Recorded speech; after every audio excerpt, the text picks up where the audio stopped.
I didn't think I was going to do 3 movie reviews this weekend, but I guess I am. The Woman in the Window was directed by Joe Wright. I think that's how you say his name. This was another movie that was originally going to come out last year. And once again, because of COVID, it couldn't. And I think it was supposed to come out a year ago from today. It was supposed to go in theaters. And now Netflix has the rights to this movie. The movie is basically, it stars Amy Adams and supposedly stars Julianne Moore, but she's really not in it that long. And Amy Adams is agoraphobic, and she can't go outside. And the movie takes place in her house basically the entire time.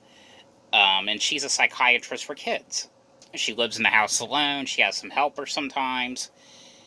But when she's in her house, she's seeing some weird things going on across the street. A new family moves in across the street from her, and she hears a scream, and apparently she witnesses a murder across the street.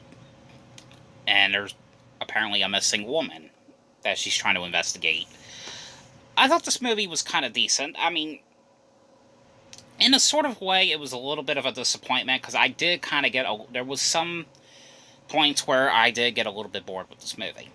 But I love Amy Adams. I've always loved her in a movie called Enchanted, which I saw in theaters, even though it is a girl movie and I'm not a girl, but I still liked it. Why did I go see that one anyway? Well, maybe at the time, Alvin and the Chipmunks was popular, and that movie was sold out. And that was the only movie playing, so I figured, well, I had nothing else to do, so I'll go see this one, why not? Didn't think I was going to like it, but I enjoyed it. But this one right here was a little disappointing, like I said.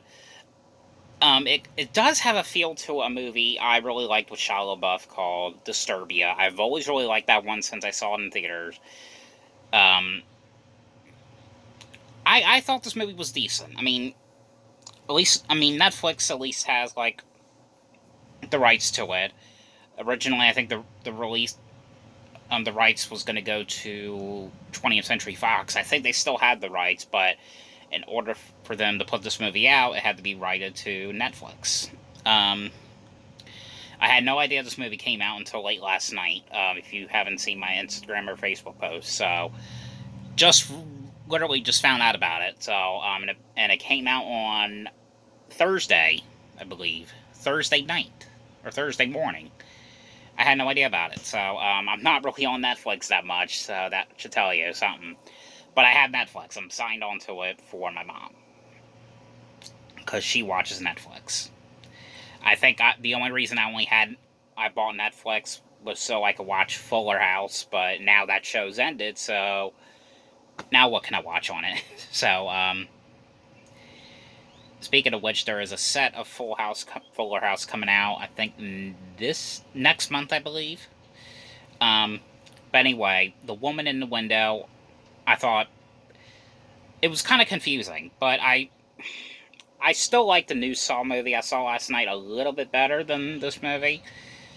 This movie could have been a little bit better, but it is what it is. So at least this movie, another movie that was delayed because of COVID, is finally out. So got a few more movies to go. We got Fast 9 coming out, Fast 9 coming out, Conjuring 3, A Quiet Place Part 2, Halloween Kills, Candyman, and I think the Clifford the Big Red Dog, and Peter Rabbit. A lot of stuff. We still have a lot of stuff that needs to come out that was delayed. But at least I was able to see this one. So, guys, thank you so much for watching this review. So, later on tonight, you'll have one more movie review, which I am going to the theaters in about 2 hours to go see Profile. So, see you then.